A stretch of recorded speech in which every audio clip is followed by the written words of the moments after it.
এবার আমরা চলে এলাম সাধক কমলাকান্তের কালীবাড়ি। এই মন্দিরটা সাধক কমলাকান্তের সমাধির উপরে মায়ের কোষ্ঠী পাথরের মূর্তিটা প্রতিষ্ঠা করা হয়। আগে একটা দেখলাম নন্দী মহারাজ নদী ফুলে ফেপে আছে। সৌরভ প্রচুর এক্সাইটেড, কিন্তু এখন একটু ভয় লাগছে যে অমিত আগে পাঠাবে। আচ্ছা, সম্পর্কান্তি এক্সপ্রেস আর অমিত দেখো মিহিদানা সেট করতে যাচ্ছে। কখন আমি মিহিদানা যাবো, তোমার কি দিনে লাগছে? এই হলো মেন মন্দির। এই পার্কে শীতকালে প্রচুর পাখি আসে, তবে বর্তমানে বেশিরভাগ। কেমন আছো সবাই? আশা করছি সবাই ভালো আছো। আর সত্যি মায়ের আরও একটা নতুন ব্লগ নিয়ে চলে এসেছি। আর আজকে যাব একদিনে বর্ধমান ঘুরতে। কলকাতা থেকে বর্ধমান কিভাবে ঘুরবে, কিভাবে কি দেখবে, সব কিছু তথ্য পেয়ে যাবে। তো চলো ব্লগটা স্টার্ট করা যাক। আমাদের ট্রেন অনেকটাই লেট করে দিল। সকাল সকাল আমরা চলে এসেছি শিয়ালদা স্টেশনে। আর আজকে আমরা জার্নি করব শিয়ালদা বর্ধমান 13187 শিয়ালদা রামপুরহাট মাতারা এক্সপ্রেসে। আমাদের ট্রেন দিয়ে দিয়েছে 9 নম্বর প্ল্যাটফর্মে। এবার আমরা ট্রেনে উঠবো। মাতারা এক্সপ্রেসে টোটাল 5টা রিজার্ভেশন কামরা আছে, মানে 2 সিটিং, আর একটা C1 এসি কামরা আছে চেয়ার কার। আর তাছাড়া আরও 5টা আছে জেনারেল কামরা, একটা লেডিস। আমাদের ট্রেন নির্ধারিত যে টাইম ছিল 7টা বেজে 20 মিনিট, আর এখন বাজে 7টা বেজে 21 মিনিট। তো 1 মিনিট লেট করে ট্রেনটা এখন ছেড়ে দিল শিয়ালদা 9 নম্বর প্ল্যাটফর্ম থেকে। এই ট্রেনটা যাবে রামপুরহাট পর্যন্ত, আর আমরা নামবো বর্ধমানে। তো এর মাঝে নৈহাটি, ব্যান্ডেল, তারপরে বর্ধমান। আমাদের কটার সময় নামাবে ছোটো? 9:30। আগের বারে যখন বর্ধমান ট্যুর করেছিলাম তখন এই ট্রেনটাই গিয়েছিলাম। তো ট্রেনে গেছিলাম। আর এবারে রিজার্ভেশনের ভাড়া পড়েছে 70 টাকা, মানে শিয়ালদা থেকে বর্ধমানের রিজার্ভেশন ভাড়া 70 টাকা। আর যদি জেনারেল টিকিট কাটো এই মাতারা এক্সপ্রেসে তাহলে পড়বে 55 টাকা। আমরা এখন পার করছি হুগলি ঘাট ব্রিজ।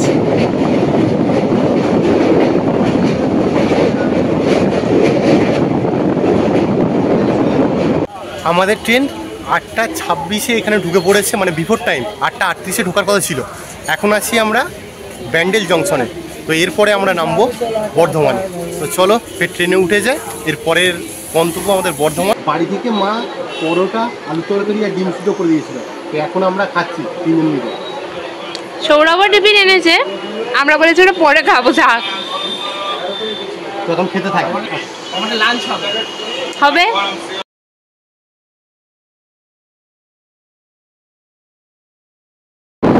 আমরা এখন যাচ্ছি ব্যান্ডেল থেকে বর্ধমানের দিকে।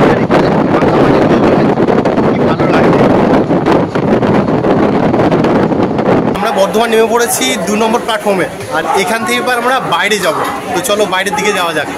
আমরা সিঁড়ি দিয়ে নেমে চলে এলাম 1 নম্বর স্টেশনের বাইরে। এবার এখান থেকে আমরা টোটো বুক করব। তোমরা বাইরে এসে এই জায়গা থেকে টোটো বুক করতে পারো। এখানে প্রচুর টোটো আছে, দরদাম করে নেবে। আমরা বর্ধমান স্টেশনের বাইরে থেকে টোটো করে নিয়েছি।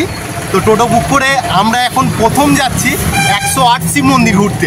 আমরা চলে এসেছি আমাদের আজকের প্রথম গন্তব্যে, বর্ধমানের 108 শিব মন্দির।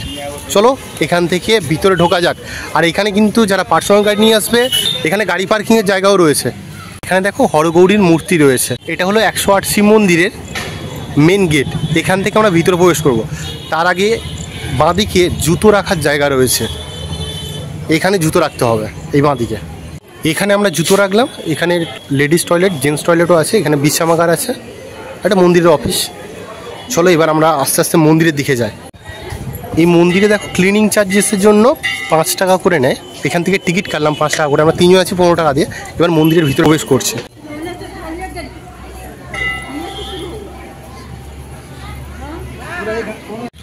আমরা এবার মন্দিরের ভিতরে প্রবেশ করেছি। আর এখানে টোটাল 108টা শিব মন্দির রয়েছে। মন্দিরগুলো তোমাদের ঘুরে ঘুরে দেখায়। এখানে একটা শিবলিঙ্গ রয়েছে।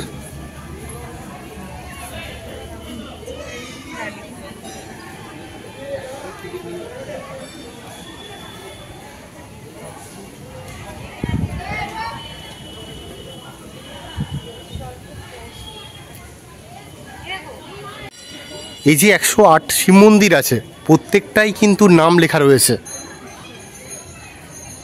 এখানে লেখা রয়েছে তাটক ঈশ্বর।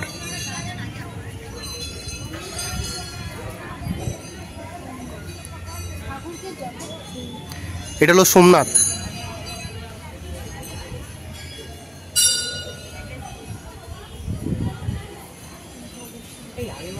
এই মন্দিরে এন্ট্রি ফি সে লাগে না। অ্যাকচুয়ালি শ্রাবণ মাস চলছে, আর এই শ্রাবণ মাসে মন্দির চত্বর পরিষ্কার রাখার জন্য 5 টাকা করে ক্লিনিং চার্জেস নেওয়া হয়। সেই 5 টাকা করে আমাদের কাছ থেকে নিল, মানে যারা প্রবেশ করবে 5 টাকা করে দিয়ে প্রবেশ করতে হবে। 5 টাকা করে নিচ্ছে, তবু ভালো, পরিষ্কার পরিচ্ছন্ন রাখবে, এটা ভালো। আমরা এই পারে একটা পুকুর আছে, মানে মন্দিরের মাঝখানে যে পুকুর আছে সেই পুকুরের দিকে যাচ্ছি। এখানে বসার সিটও আছে।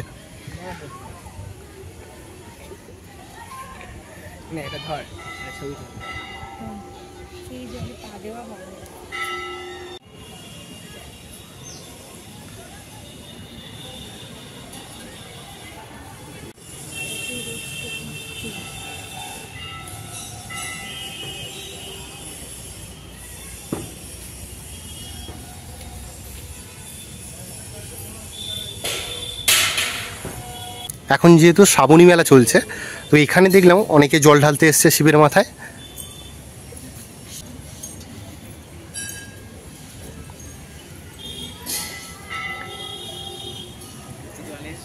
এটা হলো সনাতন। আর দেখো শিবলিঙ্গের যে মুখগুলো আছে সব কিন্তু উত্তর দিকে ঘোরানো রয়েছে।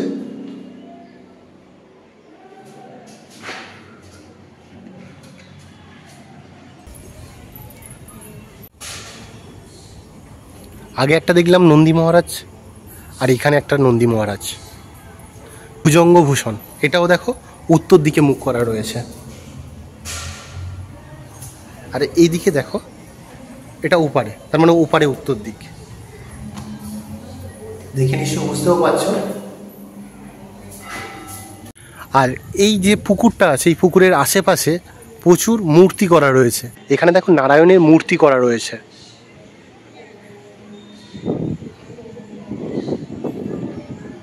এখানেও একটা নন্দী মহারাজ রয়েছে।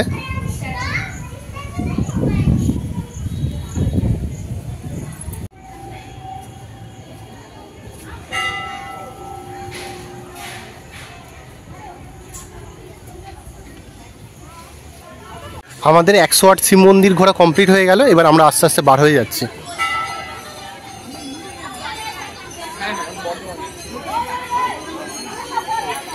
আজকে অনেক লোক এসছে। যারা ভাবছো পুজো দেবে, এখানে দেখো উপাচার বলে একটা জায়গা রয়েছে, এখান থেকেই পুজোর সামগ্রী পাওয়া যায়। আর এদিকে দেখো মানত নন্দী পার্ক। যারা মানত করবে, বলবে কিছু নন্দীর কানে, তো এখানে এসে বলতে পারো।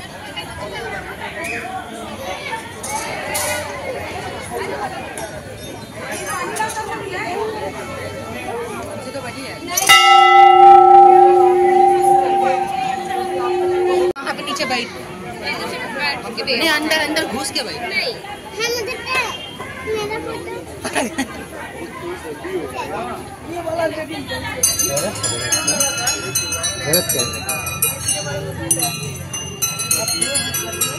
এখানে একটা বইয়ের দোকান রয়েছে, বই গিফট সামগ্রী সেই দোকান রয়েছে। এখান থেকে তোমরা চাইলে শপিং করতে পারো।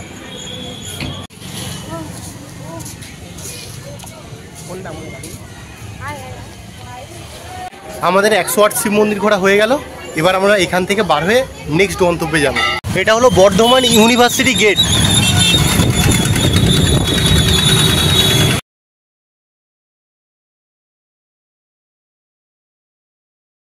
আমরা এখন বর্ধমান ইউনিভার্সিটির পাশ দিয়ে যাচ্ছি, মেঘনাথ সাহা প্ল্যানেটোরিয়াম। তো এখানেও এন্ট্রি করা যায়। আমরা এটা দেখলাম না, আমরা রাস্তা দিয়ে দেখে চলে যাচ্ছি। এটা হলো ডিয়ার পার্ক। এর ভিতরে একটা পার্ক মতন আছে, এন্ট্রিকেতে ঢুকতে হয়। তো এখানে দেখো এন্ট্রিটা কত আছে সেটা দেওয়া রয়েছে। এটা হলো ইউনিভার্সিটির গেট, রবীন্দ্রনাথ টেগোর গেট। এটা হলো বর্ধমান সায়েন্স সেন্টার। এর ভিতরেও প্রবেশ করা যায়, তবে আমরা বাইরে থেকে দেখছি। এটা হলো কৃষ্ণসায়র পার্ক। এই পার্কে শীতকালে প্রচুর পাখি আসে, তবে বর্তমানে বেশিরভাগ আসে কাপেল। এবার আমরা চলে এলাম সাধক কমলাকান্তের কালীবাড়ি। এটা হলো গেট, এখান থেকে এবার আমরা প্রবেশ করব।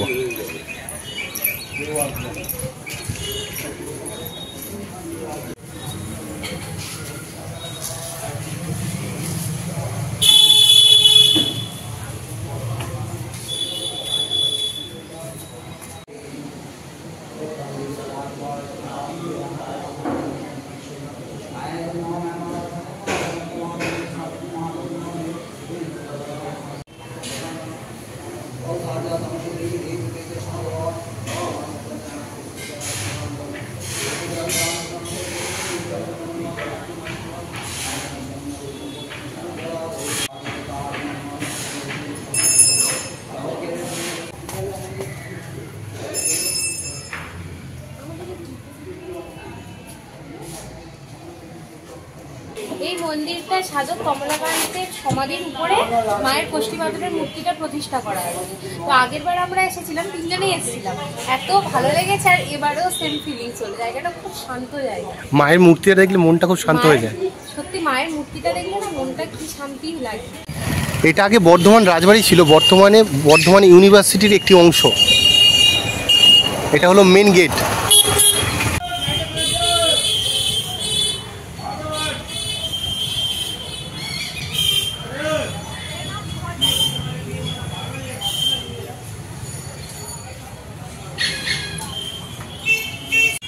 এটা হলো বর্ধমান উমেন্স কলেজ।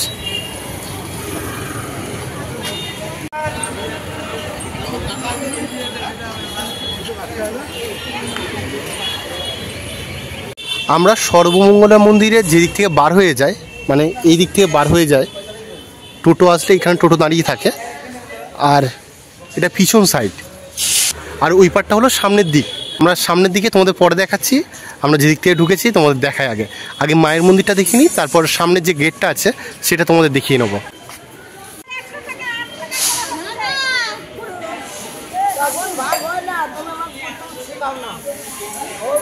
মেন গেটটা হলো এটা,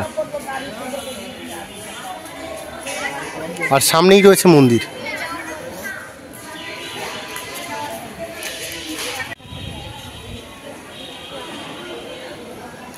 এই হলো মেন মন্দির।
চলো তোমাদের এবার মন্দিরের সামনের যে গেটটা আছে সেটা দেখিয়ে নিয়ে আসি।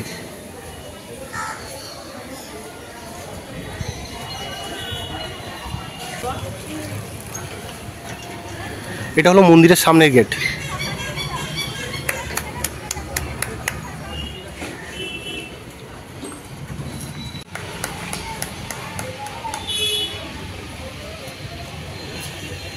হ্যালো,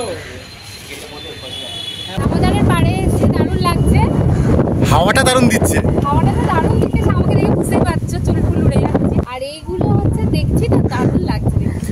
সৌরভ কেমন লাগছে? খুব ভালো লাগছে। এই জায়গায় আগেও এসেছিলাম, 2 বছর অনেক চেঞ্জ হয়ে গেছে। অনেক চেঞ্জ। আর 3 জনে এসেছিলাম। এই বছর বর্ষা যা হয়েছে, বর্ষায় দেখো নদী পুরো ফুলে ফেপে গেছে। নামার জায়গা নেই, আগের বারে নেমেছি, নামার জায়গা নেই, নামার জায়গা নেই। এই বছরটা এবারে নামার পুরো ইয়ে করা মানে আমরা নামার জায়গা পেয়ে গেছি, এখান থেকে নামবো। আর এত হাওয়া হচ্ছে কি বলবো। সৌরভ খুব এক্সাইটেড নামার জন্য, সৌরভ প্রচুর এক্সাইটেড, কিন্তু একা নামতে ভয় লাগছে, আমি একটু আগে পাঠাচ্ছি। এটা হলো দামোদর ব্রিজ। এদিক থেকে পার হয়ে চলে যাওয়া যাবে বাঁকুড়া। আর এখন দেখো প্রচুর জল। আর আগে এই জায়গাগুলো না পুরো চড়া পড়ে থাকতো, যেহেতু এবারে বৃষ্টিটা বেশ হয়েছে সেই জন্যে নদী ফুলে ফেপে আছে। বিকালবেলা দামোদরের এই যে চরটা আছে, এই জায়গাটা না বেশ লোকের সমাগম হয় আর বেশ ভালো লাগে। এখন এসছি আমরা এই রোদ্দুরের মধ্যে, খুবই ভালো লাগছে। তাহলে বিকালবেলা যখন রোদ্দুরটা পড়ে যাবে তখন কেমন লাগবে বলো। এটা বর্ধমানের নবাব বাড়ি ছিল।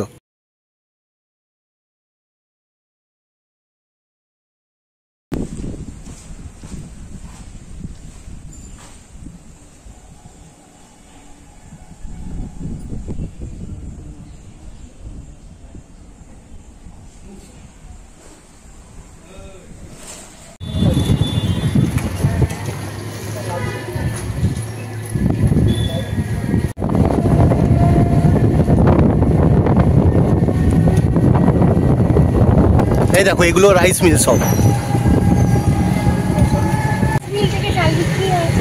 এবার আমরা চলে এসেছি শ্রী শ্রী বাবা বর্ধমানেশ্বরের মন্দিরে।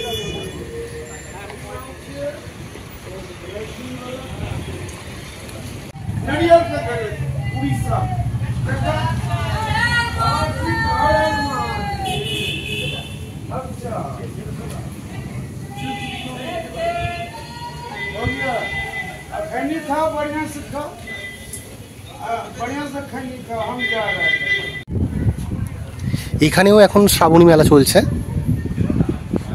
সোমবার দিন করে প্রচুর ভিড় হয়।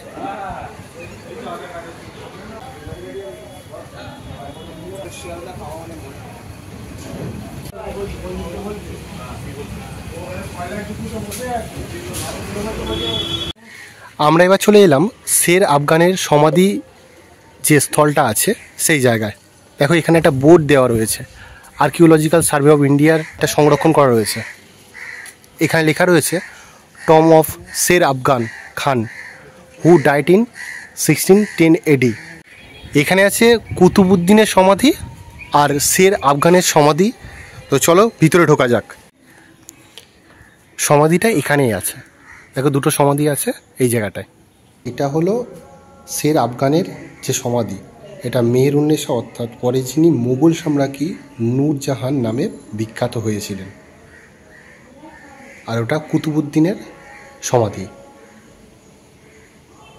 এখানে একটা গম্বুজ আছে।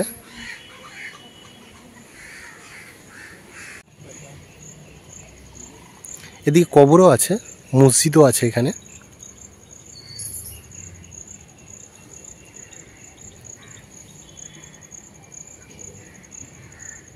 এবার আমরা চলে এলাম কার্জন গেট দেখতে। এটা হলো রাজা আর রানীর মূর্তি। আমরা এই দোকান থেকে মিষ্টি নেবো, চলো ভিতরে ঢোকা যাক। আমরা এখান থেকে মিহিদানা নিচ্ছি, প্লাস খাওয়ার জন্য এই রসমালাই নিলাম।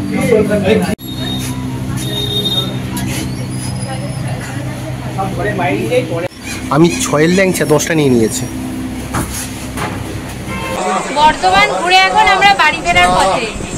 আমরা উঠে গেছি পশ্চিমবঙ্গ সম্পর্কক্রান্তি এক্সপ্রেস। আর অমিত দেখো মিহিদানা সেট করতে গেছে। কখন আমি মিহিদানা যাবো, আমার কিন্তু ল্যাংচা ওইগুলো সব বাড়ি নিয়ে গিয়ে খাবো। আর অমিত বাড়ি না অপেক্ষা করতে পারলো না, তারপরে বসে আমি খাবো। চলো খাওয়া যাক কেমন হয়। সপ্তাহে একদিন করে চলে আমাদের লাঞ্চ হেভি খেতে হেভি। 35 টাকা শ নিয়েছে, কিন্তু দারুণ টেস্ট। মারাত্মক টেস্ট, মারাত্মক টেস্ট। আমরা এখন বালি ব্রিজ পার করছি, আর সামনে দেখো দক্ষিণেশ্বর মায়ের মন্দির।